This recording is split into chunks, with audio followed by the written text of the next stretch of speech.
Good afternoon, everybody. It's a pleasure to have all of us here to gather together to have this discussion. I think it affects all of us that we have so many people graduating from the universities and even other colleges and not really getting meaningful engagement. One of the things we have learned, I know that we have Fuzu here and Elewa that have been taking up some of these particular graduates, is that we have a lot of people qualifying to get out into the job market, but the employers, and they let us know today, are saying that they don't have the qualifications. So probably the question we'll be discussing today is it that there are no jobs, or is it that you don't have qualified graduates? Yeah, why are they not integrating in the job market? The Inter-University Council of East Africa did a study, and one of the things they found out is that in East Africa, at least more than 50% of graduates do not get jobs, not because they are not jobs, but they do not fit into the jobs that are existing. They are not qualified for the jobs. That's what they said. So I don't know whether that is a question we can discuss today. Is it that there are no jobs, or is it that people are not qualified for the jobs that are existing? Are we struggling as employers to really have the fit for the jobs that we have? Are we taking up the role of the institutions to actually retrain so that we can have the people in the job market? So I'm excited this afternoon to have this particular discussion, and thank you so much to our panelists for your willingness to share this with us. And for the employers who are here, at least from the Nairobi Garage, you participate in this and tell us, respond to this particular question. So thank you so much, and welcome to our discussion this afternoon. Hi everyone. My name is Consolata. I am part of the Fuzu team. Who here has heard of Fuzu before?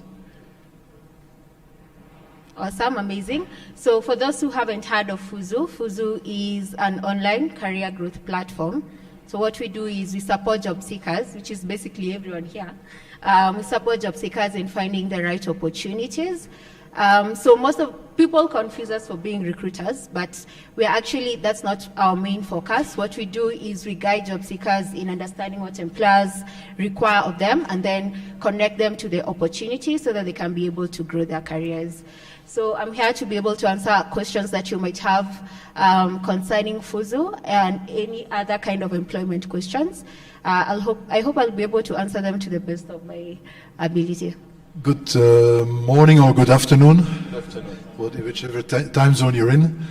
My name is Peter Reinhardt.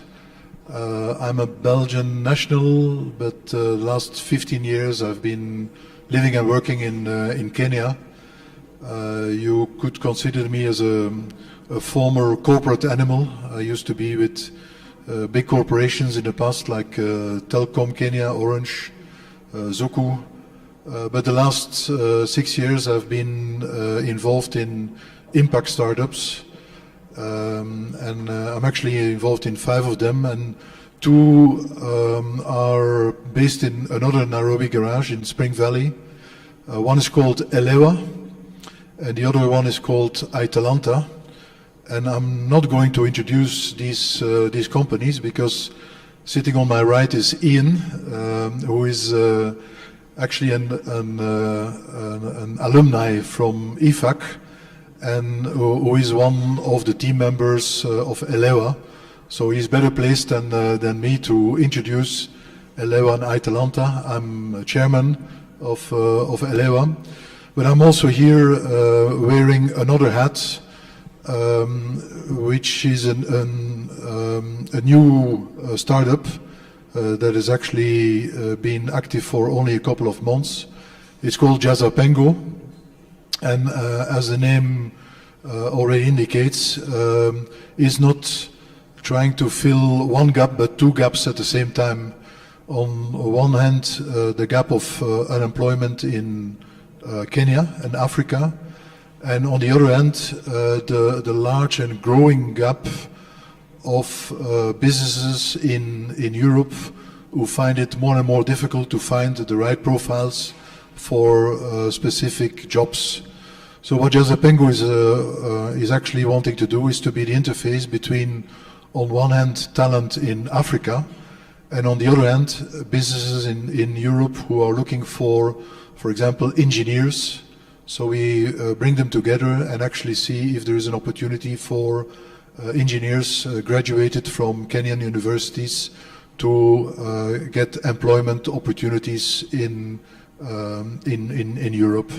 So I can go in more details, but I think that probably will be sufficient as an introduction. And like I said, Ian is better placed than me to introduce Elewa and Atalanta. Thank you. Thank you, Peter. My name is Ian Odiambo. I'm a software engineer at Elewa. So at Elewa, we're an organization that mainly focuses on accelerating talent. And we do that in two main ways. So under the Elewa brand name, we focus on trainings at large scale, where we use a variety of digital technologies like WhatsApp, conversational learning to train, for example, teachers, because you have cases where you want to train professionals, but you want to do that at a large scale. So that's what we do mainly within the Elewa brand name.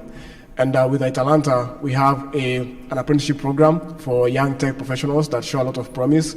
So what happens there is we take up junior developers and do a variety of in-house products that we provide, so software solutions.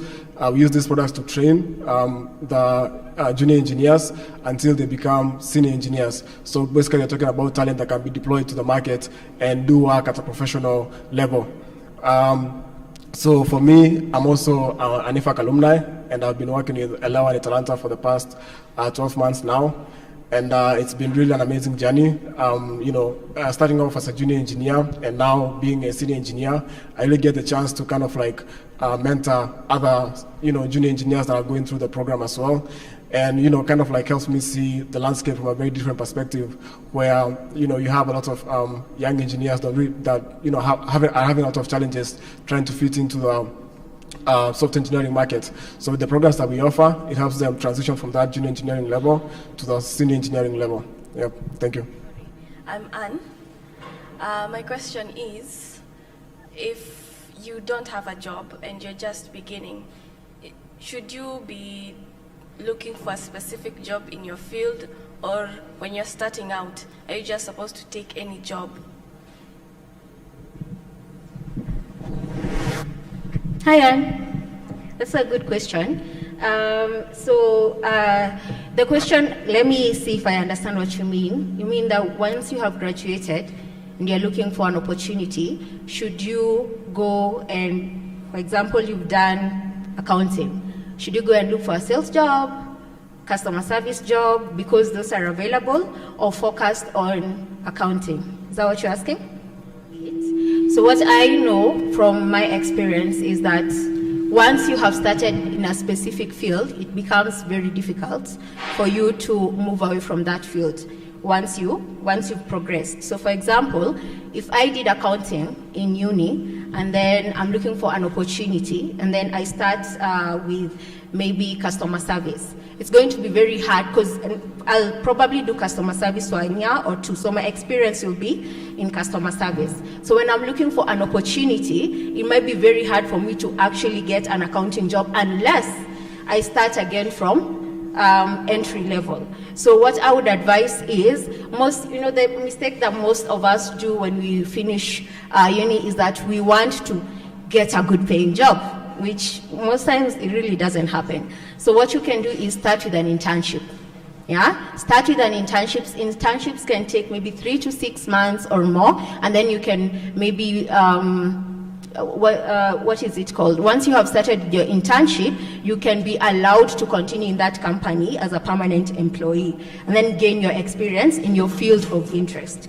But starting in a different field, knowing very well that that's not your field of interest, might work against you later on. So start with an internship in your field of interest, then progress. Okay, thank you. Any other person in the audience who has a comment to add on to what she said? My name is Lucy Opani. I am the Mentor Relations Liaison at EFAC. So I would also like to add on the essence of volunteering. You might start also in a different field, but still volunteer in a field that you studied for or in your career field. So for example, as an accountant, maybe you can look for, let's say, a children's home where you can help them in their bookkeeping. maybe during the weekends, and that way it still appears in your resume. So whenever you're looking for an accounting job, you can use that also as experience. Yeah. Thank you. Any other? Very interesting. Yes. Maybe I would like to confirm what is being said. So, as you heard during my introduction, I've been an employer for a long time. In my professional career, employed a lot of people in Europe and here in Kenya. To answer the question asked earlier by your country director, whether the problem of employment is whether there is not enough jobs or whether candidates don't have the right qualification. In my opinion, it's a combination of both. There are not enough jobs in Africa at this moment. But on the other hand, it's also a reality that when you graduate from school or university, and in IT is a good example, when Ian knocked on our door with his diploma in IT, he is not really ready for the IT labor market. You need to be in an environment where you can learn, where you be coached, where you can upskill your level. And of course, not all of the employment seekers are in a position like Ian to be integrated in such a program. So in your case, when you're looking for employment, I would definitely encourage take any opportunity that when you later are in a job interview with an employer that is for a job that is matching your skills, you can show your commitment and your engagement. And the example that was given by the EFAC team member, even in working in charity for no salary, will show a very strong commitment to a future employer. So my advice would be take any opportunity where you can gain experience, because your qualifications are one thing, but your commitment and your social skills are another important thing where any future employer will be looking at. Ian, you may have something to tell these guys because they connect with you faster than any one of us. So for me, I'd say that part of being employable, a very important part of being employable is that you're also able to maintain your employment. And I think that has a lot to do with how effective you are at your job. And I believe that you are most effective at the area of your highest expertise. So as much as it's important to so for example, you're looking for a job, you can take up other roles that kind of support the skills that you have for the role that you're looking for. Say, for example, I'm a software engineer. It would be hard for me to switch to another career, say maybe in PR or marketing or something like that. It would be very difficult for me because I'll have to relearn a lot of things in order to be effective in that particular job. But if I say, for example, take a volunteering role in something that does, in a role that does something like, because we do a lot of research within our field for the work that we do. So if I do something that goes in conjunction with research, that can help me build a portfolio that will be very that will be very helpful when I'm looking, for example, say for a job. I can show my employer that I've actually done some work in research, and this can be helpful for me when I'm working as a software engineer. Because when I'm gathering the requirements from my clients, I can actually go the extra mile of doing some of the research for the clients and tell them why this technology will be important and not this one. So I'd say, yeah, that it's important that you pick up, any job where you're still looking for the job, but also try to stick to something that pretty much adds to your portfolio of what of the industry that you're trying to, get into. So as an example, I have an intern that does not have a background in computer science. So they did finance, and then for the last 9 months, they were at a boot camp in software engineering. So you can see that for them to pivot to now a computer science or software engineering career, they had to take an extra 8-9 months to be able to, kind of like familiarize themselves with this particular industry before they could pick up the job. So in that case, I feel like you can still be effective, but pretty much try to stick to something that, adds to your portfolio of what you're trying to search, the role you're trying to get into eventually. Thank you. I have a question for the two of you, Grace and Jonathan. Yes. So you've mentioned that you have different diverse experience, yeah? Jonathan, you started from, yes, you started that, then you went back, right? Yes. Or you're able to use your diverse experience when needed, right? Then Grace started from summer, got into something else, then went back to it. So would you guys kindly tell us how that experience has been? I'm so sure you guys have more than 10 years of experience. How has that been for you? When you started out, did you actually know what you wanted to do? Did you actually know what you wanted to focus on? And how did you go back to it? For Grace, and for you, how was it when you started? For me, when I was going to school, I was admitted to the university to study law.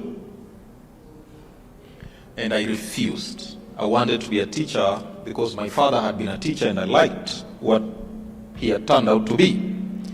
So at the point of admission to the university, my elder brother was the one taking care of me, and he was a teacher of English language and literature. So I decided that I'm going to fold my father and my brother into one and become a teacher of language and literature. When I cleared university, unfortunately, I was involved in an accident when I was in third year. So I was on a wheelchair. So then I kept asking myself, will I manage this standing business that a teacher has to undertake? So I told myself I need to apply for my master's. I applied for master's in development studies. When I got the admission letter, then I realized I did not have money to finance the master's. But I started selling bread at the university, so I got some little money, and that money could only pay for a postgraduate diploma. So I looked at which diploma could I afford. It was not which diploma did I want to get into.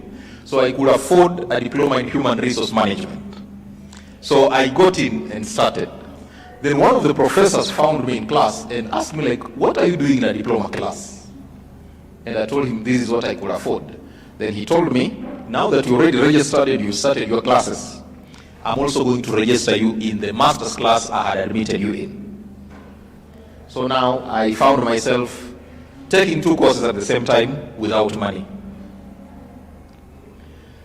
So somehow things aligned, and I got a distinction in the diploma, and then the university paid my tuition fees for the master's, so I survived. But when I got out and came to Nairobi, because I was studying in Eldoret, Moi University main campus, I will apply for jobs. Now I have a degree, second class honors, English language and literature, postgraduate diploma, human resource distinction, master's development studies. So when I apply, they will tell me you are overqualified. So I had to take the diploma and the master's and put them aside and remain with my degree. And I went for internship at Concern Worldwide. When they interviewed me, the person who got the job beat me by 1 mark, because the person was in a suit and a tie, and I had borrowed my brother's coat. It was ill-fitting. But one person on the panel liked how I responded to technical questions. So they reached out and told me, you were not successful, but there is something about you that we think we need to invest in.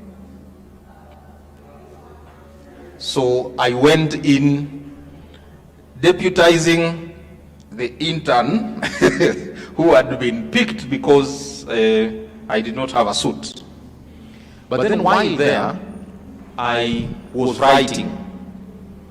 And some of the things I wrote, I would seek permission from the country director, and they started appearing in the newspapers. So an opportunity arose for a deputy manager in charge of partnerships. And that is how I started supervising the guy who had beaten me in the interview. So in that journey, it is what skill are you putting ahead, at what time, and can the employer see that there is value? So for me, I play with my skills on value. If you want a writer, I'll drop everything else and show you that I'm a writer because I can give you stuff that I have written that will impress you as an employer, so that I'm adding value. And when the right opportunity comes, I get into my briefcase and pull out another qualification and say, what about this? Can we talk about it? Maybe Grace has something to add.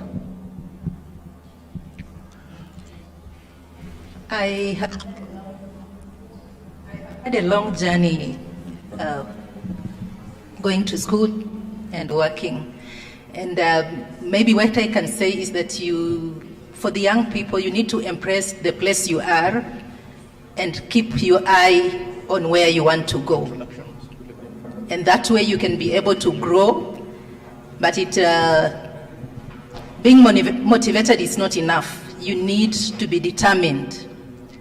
And I always say determination is much bigger than motivation. You can be motivated to go at something for a day or two, but determination will get you working towards your goal. And as long as you have a fixed goal to work towards, that's the way to go. Thank you. I know is from personal experience. Don't be humble.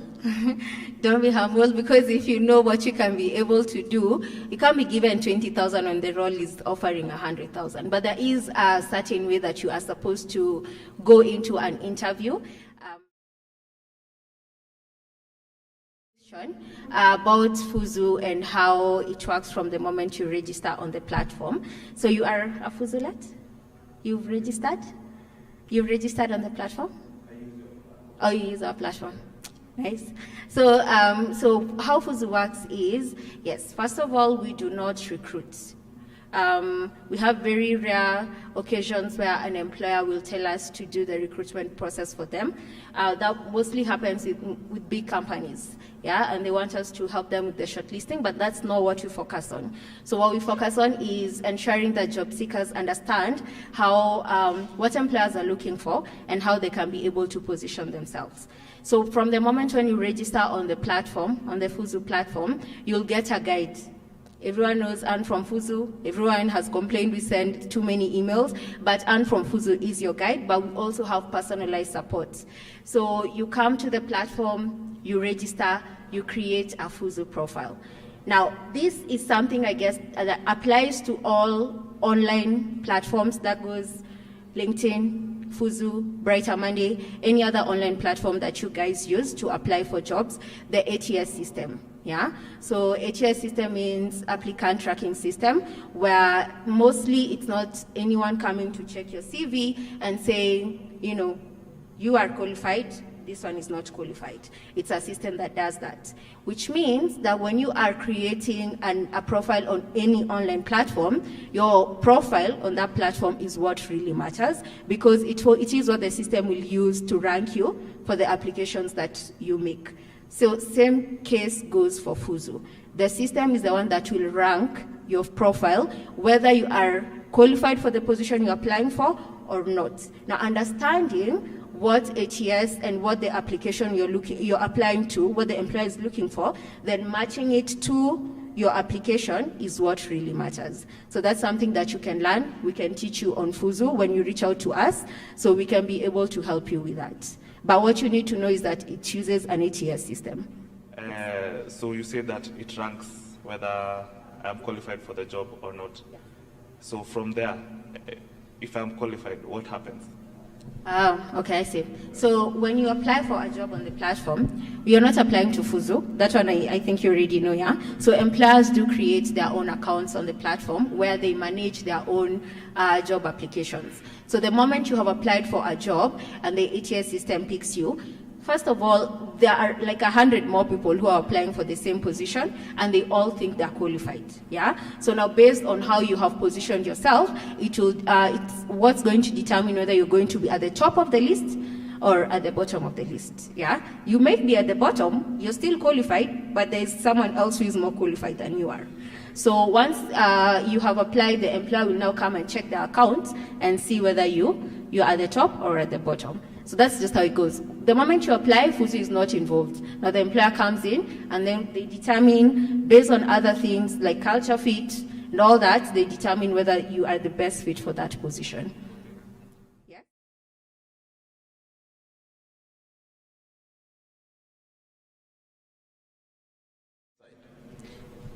Maybe I can take this as I've done quite some job interviews in my professional career on the side of the employer, and also on when I started my career, I was on your side. So to answer the question earlier asked by the first gentleman, how should you go in, with which attitude should you go into an interview? Keep in mind that unfortunately for you, this is a buyer's market. It means that the buyer, in this case the employer, is in a stronger position than the seller, which is you, who is offering your services to the employer. Because the reality is that there is much more supply on the job market than that there is demand. And whenever in a negotiation, the party that is strongest in negotiation has an advantage. That means that you definitely should not go in with an attitude of arrogance and saying, maybe you can have me if you give me the right salary. You will be quickly shown the door, but I'm sure you'll understand that. So what you really have to show in an interview, and I've said it before, is commitment, is passion, is an understanding of the company you want to work for.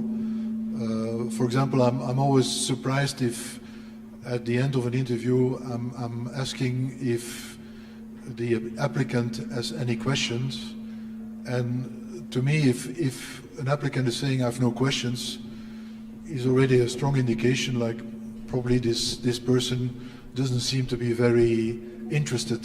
So it helps if you have a couple of questions on the company, on the job, on other things prepared, because it shows that you're really interested, that there is a passion to be employed by that company.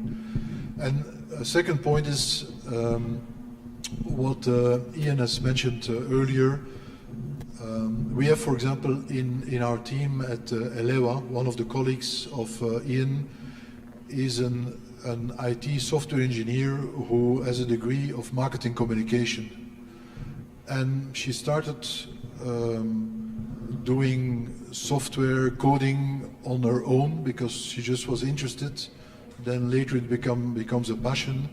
So it means that you will not necessarily end up with a job that is matching your initial degree. You need to be flexible. You need to also listen to what your mind is saying. And yes, the degree, the certificate is unfortunately required as a start. But I've seen a lot of people evolving in a completely different direction. And the moderator, sorry I forgot your name, but is a good example of this. He has a truckload of different skills which he can pull out of his pocket, depending on what is required. So you really need to be flexible. And the last thing is also you need to know, you have to think in the long term. Surely someone like Ian could probably earn more than what we are paying at Elewa, and we are already paying above market average. But there are the likes of Microsoft and Google who are now really hunting very aggressively on the Kenyan market, which is a good thing, because it means that a market as Kenya is being recognized internationally as an IT market with a lot of talent. But you need to ask yourself the question: do I go for a higher salary, or do I stay with a company like Elewa, where I'm part of a tech team that is developing solutions for customers in Europe, and where during the 2 years that I'm an apprentice, I can learn much more than I could ever learn with a giant like Google or Microsoft. So it means you're investing in your future, and you can still do that step later to one of the big tech companies. But you need to know very clearly what is your goal and what is your long-term achievement. Where do you see yourself in a couple of years from now? That's always something that you need to keep in mind. And as a giveaway, whenever I'm doing a job interview, it's always one of my standard questions, which come more at the end of an interview, like, where do you see yourself in 5 years from now, 10 years from now? Because an employer wants to know what your ambitions are and where you want to see yourself in a couple of years from now. It's very important to them, even if it means that if the answer is I want to be CEO of my own company, that's fine. Even if it means that you probably lose that resource in, let's say, 5 years from now, but at least you know that you're dealing with a committed resource that has very clear goals in life, and it says a lot about yourself as a candidate and how you will fit into the corporate culture of that company or not. Good afternoon. My name is Masimwangi. I think she referred to the first question, the gentleman who was asking about interviews. So the first thing would be, of course, when you have applied for the job and you have been called for the interview, of course, do your research, get to know the employer, get to know the products, the services, the partners. So do a lot of research, and when it comes to salary, we do have employers who will disclose the salary, but if not, you can research on platforms such as Glassdoor, just get to know like the industry salaries and estimates as well. So go there knowing your employer, go there knowing exactly what they're offering. The second thing is, of course, be confident. Self-worth is not pegged on your position or the schools you've been in. It is about you, right? So you are worthy simply because you're a human being. So that is something that you need to always be assured of.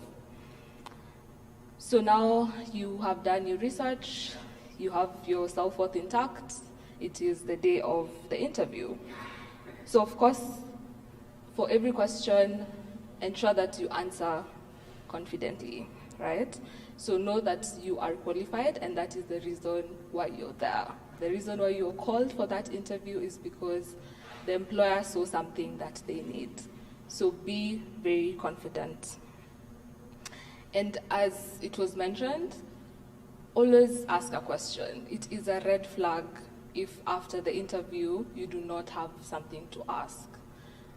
And it's not just about asking a question, ask a good question. Ask something about their industry. Ask about the kind of work they're doing. Always ask a good question. It's very important. So now we are at the point where you've been asked the kind of salary that you want to be paid.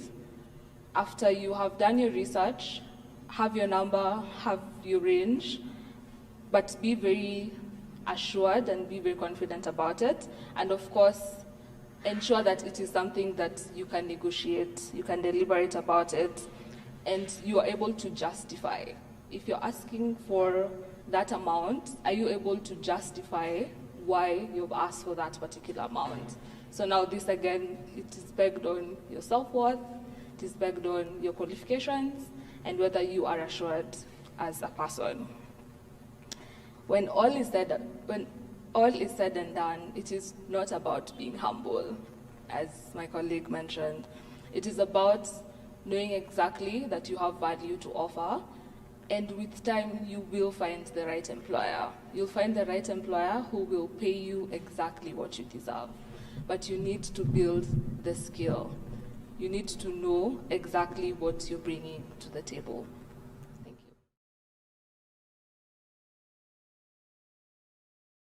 I think I'd speak from my own experience. Very early on, when I was just about to graduate, a friend of mine would constantly tell me to stop focusing on the negative, as you put it. I focus instead of, why not try to be that 2%? Instead of focusing on, they only pick 2%, my mindset is, I am the 2%. So instead, focus on, what do I need to do? Is it upskilling? When I go for interviews, it's an opportunity to learn, even if I don't get through, what have I picked through that first phase that I will take to the next phase. Yeah? So instead of focusing on, they only pick 2%, why are you focusing on not being the 2%?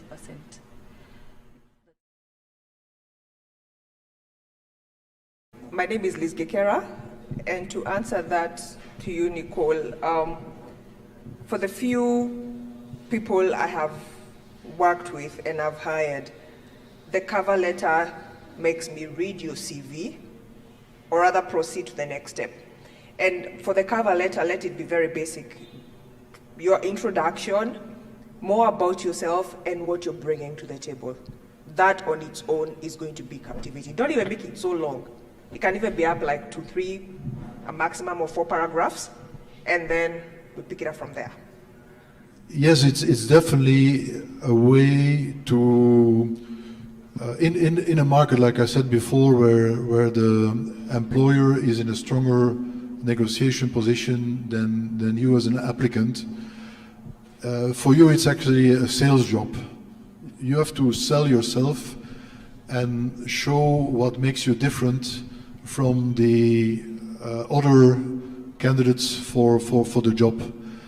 And that's not necessarily the diploma or the certificate, because you all have probably a similar certificate, and it's not because you graduated magna cum laude that you are better suited for the job, because that's when an employer is going to start looking for your social skills, how you sell yourself, how you behave in an interview, and really, like what I said before, what makes you different.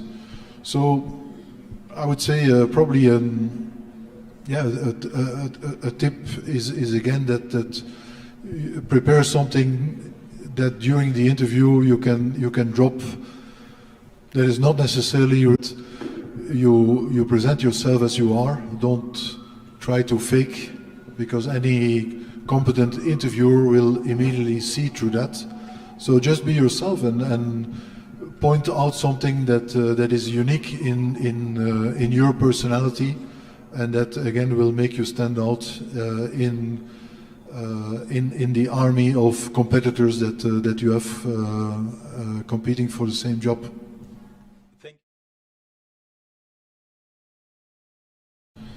On the labor market in Kenya, the reality is that almost all employers clearly indicate which kind of level of certificate or degree that is required.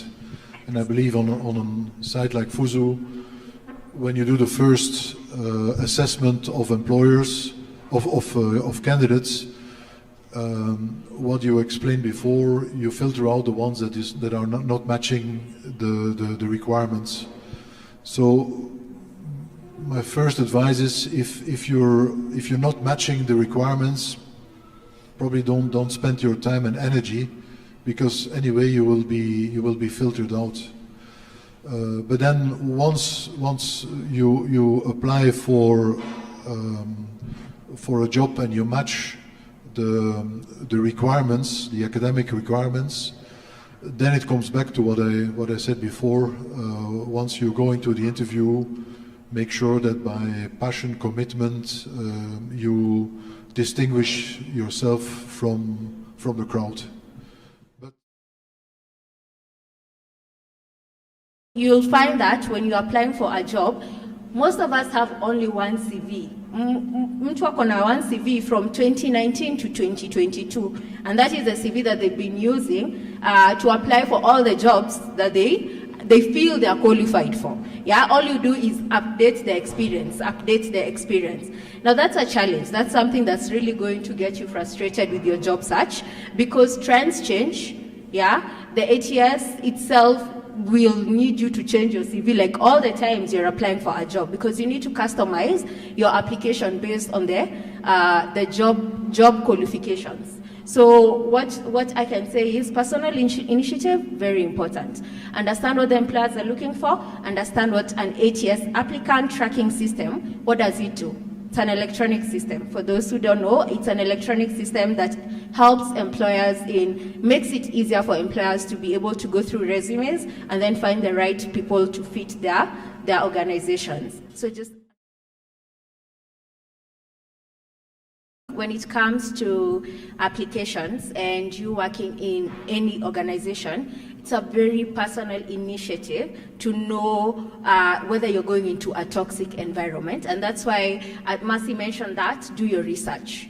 Before you go to that interview, you're qualified for the job, do your research. Know what the organization's culture is about and know if it's something that you would like to be a part of. Because sometimes you'll go to an interview and on the last step, you're like, no way. There is no way I am working in this organization. The money is good. But then when you think about your own personal well-being in the organization, it's just not matching up to it. So, personally, I think number one, you have to be versatile. You have to understand that on these environments you're going to find different people. Maybe you go to this environment, you find this kind of culture. You go to another environment, you find this kind of culture. So at this level, you have to be versatile. Number one, you have to be willing to accept, to learn a new culture and integrate yourself in that culture.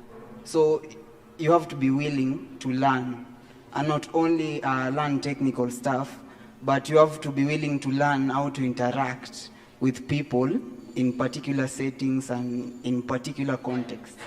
So that's how I approach it. Thank you. The willingness to learn, the willingness to adapt to new spaces. Anything? Hi, everyone. Yeah, my name is Jacqueline. I would agree with the gentleman who's just spoken, but not 100%. I think it's one thing that one needs to do is to be grounded, because sometimes you might find there are a lot of cultures that come in, and there's the risk of getting lost, and in the course of time losing yourself and getting frustrated, and in those mental health issues that one would be trying, or rather we're being advised to avoid. Those are actually the things that you're running into. So one thing I would advise, I think I straddle both sides as a job seeker, because I do consultancy work, but then also double up as an employer, because I also subcontract consultants and teams to carry out projects. So some of the issues that I think need to be considered is you need to be self-aware. Yeah, you need to understand yourself, you need to understand your values, you need to understand your boundaries, so that even when you're looking at an organizational culture, you need to know how far do my boundaries extend? Is what they're proposing or what their values are, do they really cross, is it going beyond my boundaries? Because I'll give an example for myself. This morning, I do a lot of business development activities looking for consultancy opportunities. So there's one that actually, as I was putting together the application, I came across a question. And it was asking, and it was one of those, the questions with compulsory, the asterisk that tells you can't go beyond the questionnaire. So it was one that I had to answer before completing the application. And when I read the fine print, it's in italics, it's very small print, I thought to myself, no, this actually goes beyond what I can accept. So, and it was a yes or no question. Do you embrace these values? And I said no. And I knew if I said no, I would be knocked out. So I guess what I'm trying to say is you need to be aware of yourself. You need to be aware of your values, and you need to be grounded before now you go and adopt new cultures that could end up making you get lost and ultimately leading yourself down the path of mental health issues. Thanks. I think that one is really based on the value system that you have, so that you're not bought. Do you have your own boundaries? Do you have a value system? And are you able to say no, even when you are desperate, that you can actually walk away from a situation? How do you keep away from, okay, the term is very new for me, anti-waharia. So I was wondering, what is anti-waharia? But now I get it. But do you have a value system? Even as young as you are, have you set up your value system? Do you have boundaries? Are you aware of things that make you annoyed, make you happy, get excited? Are you aware of all those things? I think that's what I would call for, that have a value system, set your boundaries so that you're not bought, and get to know what it is that you're taking into the job market. You're selling something into the job market. What is it that you're taking into the job market, and how do you charge for that without being taken advantage of?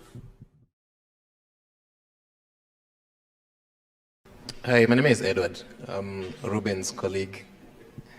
And maybe to answer that, I would say culture is dynamic. And, the way we used to interact with our employers 10 years ago, 20 years ago, where you're fearing or raising your voice or your views, is different now. I see a lot of open culture in most organizations now, and therefore most Gen Z and even millennials have a space whereby they can express themselves openly without fear of, being punished. So I would say I wouldn't say every organization is like that, but I see a trend whereby culture again is developing, is changing, it's becoming more, workplaces are becoming more open for people to air their views. And that's what we should all strive for. And it's not only a responsibility for the employer, I would say even the employees, because it's a culture. It takes both sides to develop that kind of a culture. So the fact is, organizations do have different cultures. That is very much true. So don't ever look for an answer of how do organizations or employers deal with a certain topic in employment, because every employer will deal with it differently. So what you can do is from a personal perspective, always remember that. But what I can advise job seekers from a job seeker and an employer point of view is when you are looking for a job and you have been shortlisted and you have been told you're qualified for this position and we want to give you this position, don't be so excited that you forget that the money is not the only thing you're going to get from that job. So first of all, before you even go into that organization, do your research, find out people. Even if you have to talk to people who've left the company, you can find that on LinkedIn. Even if you have to talk to them to find out why they left, find out, because you might be given the money that you want even more, get into an organization that is so toxic for your mental health, within 2 months you're jobless again, because you just couldn't handle it. So don't be so excited when I know there's the desperation and frustration of looking for an employment, especially when you don't have any, but even if you do get the job, do your research, understand what you're getting yourself into. And then if you can be able to handle it, sign the paper. But if you can't be able to handle it, you are qualified for that job, you will still be qualified for another. So don't be in a hurry to just get into a job to get the money. Do your research. So what I can advise anyone, when you're going into an interview, you're already qualified. They are probably thinking of picking you. Now the odds are against you and 3 other people. When they ask you that question about your salary, give a very wide salary range. Don't be very specific to 250K. No, say to you, are you okay between 200 and 300K? Give them that. Now let them play in between that. But if you give them a very specific amount of money, then that's where your problems begin. So just give them a very wide range. Okay. Yeah, there's one more thing that I would like to add from the perspective of employers. In my career, I've often had candidates that where you see a CV that where the first reaction as an employer is, this is a job hopper. And for those of you who are not familiar with the term, job hopper is typically someone who changes every, like, let's say 18 months of an employer. And you end up with a very long list, a very long CV with a lot of companies, but it immediately evokes a feeling on the side of the employer, if I employ this person, there is a very high likelihood that in a year, 2 years maximum from now, he or she will be gone, and that there is very little loyalty. So that's again something that refers to what I mentioned earlier. You have to plan your career and you have to look in the long term. And sometimes even when a job opportunity comes up where you might maybe earn another 10K per month more, ask yourself the question, is this really fitting into my long-term career goals? And will it not make me looking like what is called on the side of the employers as a job hopper? So it's something that you really have to ask yourself, will I go for this opportunity, or do I pursue where I am for the moment and build up my experience, which later I can then monetize with maybe another employer once I've stayed with this company for, let's say, 5 years. I'd throw the question back to employers in the room, whether they echo the same sentiment as him, and any advice, because I have been in the same predicament. I have moved jobs quite a bit in a short span of time, and how you would, what you'd leverage, even as you interview, to make an employer actually buy into you. Then my only other parting shot would be, I am now in the habit of not just, even as I interview for roles, I am actually also looking at the company. They're not interviewing me, but I'm also interviewing them. So I'd urge you, even as you're starting early on in your career, don't just jump onto roles. We've talked about culture, we've talked about all those kind of things. Look whether that company you are interviewing for or that role is actually something you'd want to get into, instead of getting into it and being frustrated very early on. 2-3 months in, you want to leave. So even as you interview the company as well.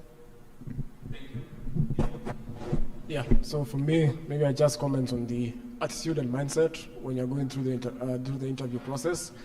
As much as it is important that you value yourself as an individual, I think a better question also is, what is the benchmark that you're using for evaluating yourself? What is the standard that you have set for yourself? Because you have to remember that if you're going to get a chance to join that organization, as a member of that team in that company, you're going to be representing the entire company.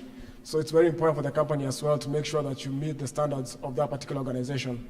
So I would say that as a job seeker, if you're not able to join the organization, if you can, do a follow-up with the person who was interviewing you, or the HR for the person who was responsible for the interview, and try and follow up with them and see what are the areas that you could improve on. Why is it that you could not meet? If it's their cultural expectations, things like those. Try and follow up and see how you can better yourself. Just take every interview as an opportunity to grow. Mainly just focus on having a growth mindset. So maybe that's just what I would encourage the job seekers. Education for all children. We do run an education to employment program which entails an 8-year scholarship from Form 1 to post-secondary education. And as we do this, we work with so many people. We do mentorship, we do training, we do build life skills.